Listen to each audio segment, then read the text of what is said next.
Hello বন্ধুরা, আজকে দেখাবো শুটকির চিংড়ি মাছ দিয়ে কচুর শাকের ঘন্ট। এর জন্য চিংড়ি মাছ নিয়েছি, শুটকির চিংড়ি মাছ কচুর পাতা নিয়ে নিয়েছি, ছোট ছোট করে কেটে নিয়েছি কচুর কেটে ধুয়ে পরিষ্কার করে নেব। এই কচুর পাতাগুলোকে ছোট ছোট করে কেটে নেব। পাতাটা সাইজে বড় হলেও পাতাটা একদম কচি।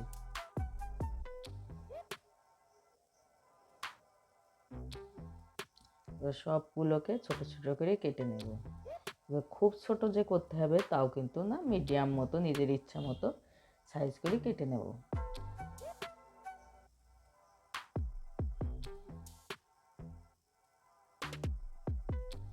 এইভাবে কাটবো।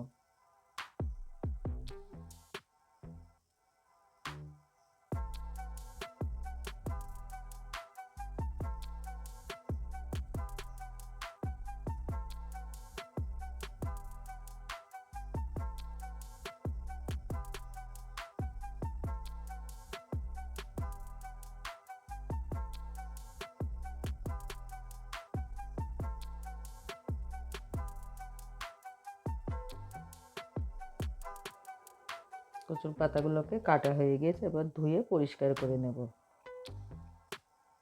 লঙ্কাগুলোও শাকের মধ্যে দিয়ে দিলাম একবার। এবার উনানে কড়াই বসিয়ে দিয়েছি, কড়াইতে দিয়ে দিলাম তেল। উনানের কাছে চলে এসেছি, কড়াই চাপিয়ে দিয়েছি, তেল দিয়ে দিয়েছি, তেল গরম হয়ে গেছে। এবার চিংড়ি মাছগুলোকে গরম জলে ভিজিয়ে রেখেছিলাম, জল ঝরিয়ে রেখেছি, সেই চিংড়ি মাছগুলো ভেজে নেব। মাছগুলোকে ভালো করে ভাজতে হবে।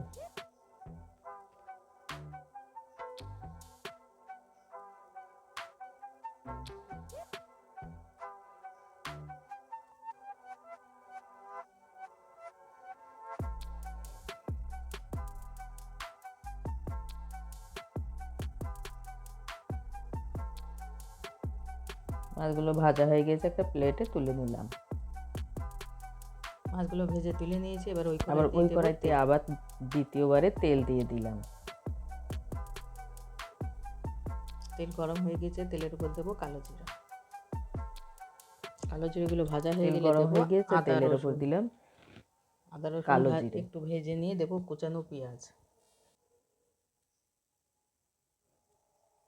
তারপরে দিলাম থেতো করা আদা রসুন।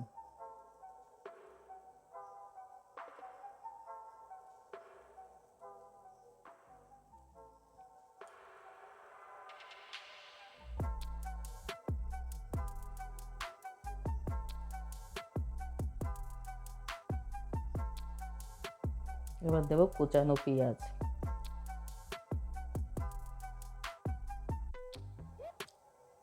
এবারে দেবো লবণ, যাতে তাড়াতাড়ি পেঁয়াজগুলো ভাজা হয়ে যায়।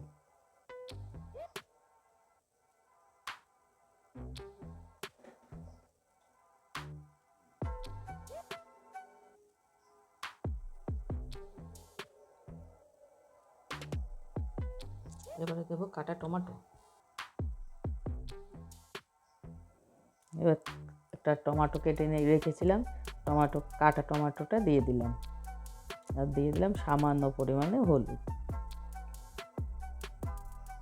এবার এগুলোকে ভালো করে ভেজে নেব। সবগুলো একসাথে ভাজা হয়ে গেছে। এবার দেবো কাটা কচুর শাক। এগুলো ভাজা হয়ে গিয়েছে, দিয়ে দিলাম কেটে রেখেছিলাম যে কচুর শাকগুলো, সেই শাকগুলো।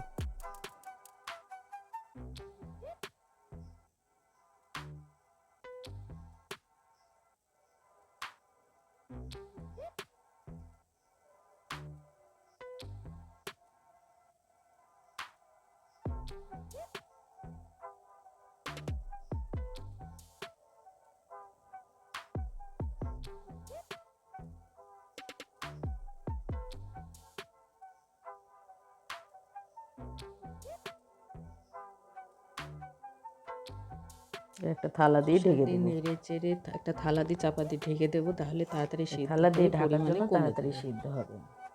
এবার থালা খুলে নেড়ে দেব।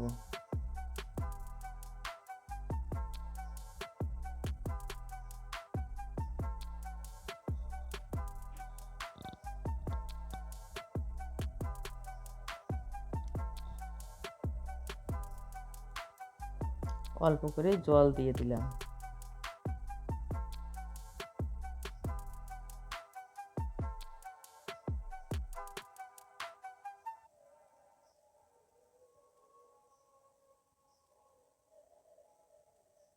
আবারও একটা থালা দিয়ে ঢেকে দেবো।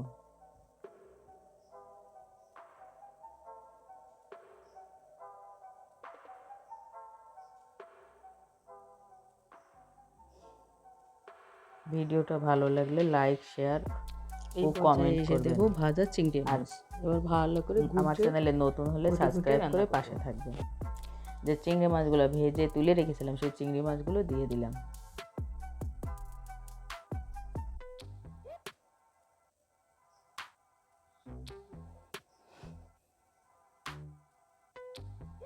হ্যালো বন্ধুরা, আমার ভিডিওটা কোনো অংশে যদি একটু ভালো লাগে তাহলে শেয়ার করবেন। ভিডিওটা ভালো লাগলে লাইক, শেয়ার ও কমেন্ট করবেন। আর আমার চ্যানেলে নতুন হলে সাবস্ক্রাইব করে পাশে থাকবেন। এবার একটু কাঁচা সর্ষের তেল দিয়ে দিলাম। শাকে একটু কাঁচা সর্ষের তেল দিলে ভালো লাগে।